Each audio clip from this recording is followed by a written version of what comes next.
ایک گاؤں میں غریب نائی رہا کرتا تھا جو ایک درخت کے نیچے کرسی لگا کے لوگوں کی حجامت کرتا۔ مشکل سے گزر بسر ہو رہی تھی۔ اس کے پاس رہنے کو نہ گھر تھا، نہ بیوی تھی، نہ بچے تھے، صرف ایک چادر اور ایک تکیہ اس کی ملکیت تھی۔ جب رات ہوتی تو وہ ایک بند سکول کے باہر چادر بچھاتا، تکیہ رکھتا اور سو جاتا۔ ایک دن صبح کے وقت گاؤں میں سیلاب آ گیا۔ اس کی آنکھ کھلی تو ہر طرف شور و گل تھا۔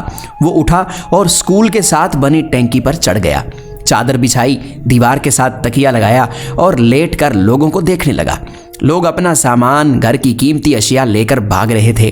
کوئی نقدی لے کر بھاگ رہا ہے، کوئی زیور، کوئی بکریاں، تو کوئی کچھ قیمتی اشیاء لے کر بھاگ رہا ہے۔ اسی دوران ایک شخص بھاگتا آ رہا تھا۔ اس نے سونے کے زیور، پیسے اور کپڑے اٹھا رکھے تھے۔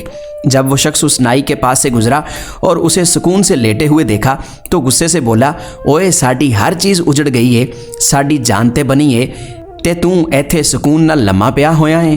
یہ سن کر نائی بولا، لالے اج ہی تے غربت دی چس آئی ہے۔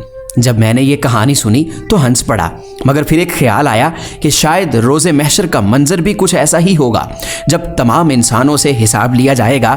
ایک طرف غریبوں کا حساب ہو رہا ہوگا، 2 وقت کی روٹی، کپڑا، حقوق اللہ اور حقوق العباد۔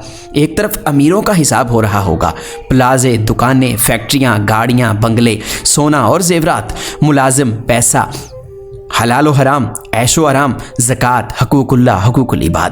اتنی چیزوں کا حساب کتاب دیتے ہوئے پسینے سے شرابور اور خوف سے تھر تھر کانپ رہے ہوں گے۔ تب شاید اسی نائی کی طرح غریب ان امیروں کو دیکھ رہے ہوں گے، چہرے پر ایک عجیب سا سکون، اور شاید دل ہی دل میں کہہ رہے ہوں گے، اج ایتے غربت دی چس آئیے۔ دعا ہے کہ ہمیں ہر نعمت کا شکر ادا کرنے کی اور اللہ کی رضا کے مطابق استعمال اور تقسیم کرنے کی توفیق عطا فرمائے۔ آمین ثم آمین۔